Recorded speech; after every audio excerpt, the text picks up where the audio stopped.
Channel class 10 lesson 7 the cat unit 3 শুরু করা যাক। When the family has finished tea, যখন পরিবারের লোকজন চা খাওয়া শেষ করে, and gathers round the fire, এবং আগুনের চারপাশে জড়ো হয়, the cat casually goes out of the room, বিড়াল ধীরে ধীরে বাড়ির বাইরে চলে যায়। True life now begins for him, সত্যিকারের জীবন এখন তার জন্য শুরু। He centres down his own backyard, সে তার হেলতে দুলতে বাড়ির পিছনে চত্বরে চলে যায়। Springs to the top of the fence, লাফিয়ে ওঠে একদম বেড়ার উপরে। Drops lightly down to the other side, হালকাভাবে অন্য সাইডে গিয়ে পড়ে। হি ট্রটস অ্যাক্রস, সে হেলতে দুলতে চলে। And skips to the roof of the empty shed, এবং লাফিয়ে চালাঘরের ছাদের ওপর ওঠে। His movements become light and panther like, তার চলাফেরা মনে হয় সাবলীল এবং চিতাবাঘের মতো। হি লুকস কিনলি, সে তাকায় তীক্ষ্ণ দৃষ্টিতে। ফ্রম সাইড টু সাইড, এপাস ওপাস। অ্যান্ড মুভস নয়েজলেসলি, এবং নিঃশব্দভাবে চলাফেরা করে। For he has so many enemies, কারণ তার আছে অনেক শত্রু। Dogs and small boys with stones, কুকুর এবং ছোটো ছোটো ছেলেমেয়েরা পাথর নিয়ে।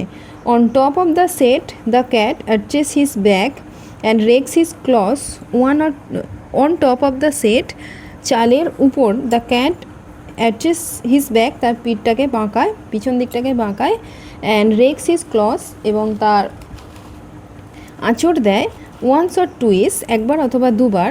থ্রু দ্য সফট বার্ক, ওই নরম গাছের ছালের মধ্য দিয়ে। অফ দ্য ওল্ড রুফ, ওই পুরনো ছাদে। হি স্ট্রেচ হিমসেলফ, সে নিজেকে প্রসারিত করে। এ ফিউ টাইমস, কিছুক্ষণের জন্য। টু সি, এটা দেখতে। If every muscles is in full working order, তার প্রত্যেকটা অঙ্গ প্রত্যঙ্গ একদম কাজের আছে কি না। দেন, তারপর dropping his head nearly to his paws, তারপর তার মাথাটাকে তার থাবার কাছে নিয়ে যায়। He sends across a call to his kindred, সে তার কাছের লোকজনদের ডাক দেয়। বিফোর লং দে কেম, দেরি করার আগেই তারা চলে আসে। গ্লিডিং গ্রেসফুল, ধীরে ধীরে সুন্দর ছায়ার মতো। গ্রেসফুল শ্যাডোস, নো লঙ্গার আর they the meek creatures, no longer, আগের মতো তাদেরকে আর নিরীহ জীব মনে হয় না। Who an hour ago were mewing, যে 1 ঘন্টা আগেও মিউমি করছিল। ফর ফিশ অ্যান্ড মিল্ক, দুধ এবং মাছের জন্য। দে আর নাও গ্রিম ফাইটার্স, তারা এখন হচ্ছে সাংঘাতিক যোদ্ধা।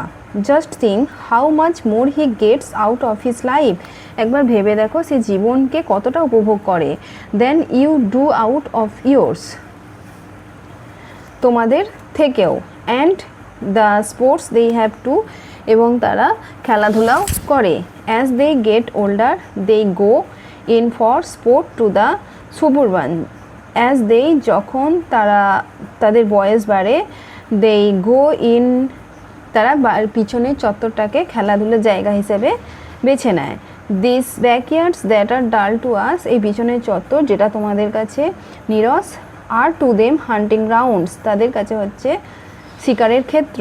হোয়ার দে হ্যাভ মোর গ্যালান্স, যেখানে তারা উপভোগ করে গ্যালান্স অ্যাডভেঞ্চার, দুঃসাহসিক অভিযান। Than king Arthur's knights ever had, রাজা আর্থারের সৈনিকদের থেকেও। It is always spoken as a reproach against cats, এটা বলা হয়ে থাকে বেড়ালের বিরুদ্ধে দোষারোপ হিসাবে। দ্যাট যে they are more found of their home, তারা তাদের বাড়িটাকেই বেশি ভালোবাসে। Than of the people in it, এইটার মধ্যে থাকা লোকেদের থেকেও। ন্যাচারালি, স্বাভাবিকভাবেই, the cat does not like to leave his country, বিড়াল তার দেশ ছেড়ে যেতে চায় না। The land where all his friends are, সেই জায়গা যেখানে তার বন্ধুরা আছে। And where he knows every landmark, এবং যেখানে সে সমস্ত কিছু তার চেনা। Exiled in a new land, অন্য জায়গায়, নতুন জায়গায় চলে গিয়ে। He would have to learn a new geography, তাকে শিখতে হয় নতুন ভূগোল। So when the family moves, যখন পরিবারের লোকজন চলে যায়, দ্য ক্যাট, বিড়াল, ইফ অ্যালাউড, যদি অনুমতি পায়, will stay at the old house, ওই পুরনো বাড়িতে থাকতে, and attach himself to new tenants, এবং ওই পুরনো ভাড়াটেদের সঙ্গে মানিয়ে নিতে। He will give them the privilege of boarding him, সে তাদেরকে সুযোগ দেয় তার ভরণ পোষণের দায়িত্ব নিতে। He enjoy life in his way, যখন সে জীবনটাকে নিজের পথে সম্পূর্ণ উপভোগ করে।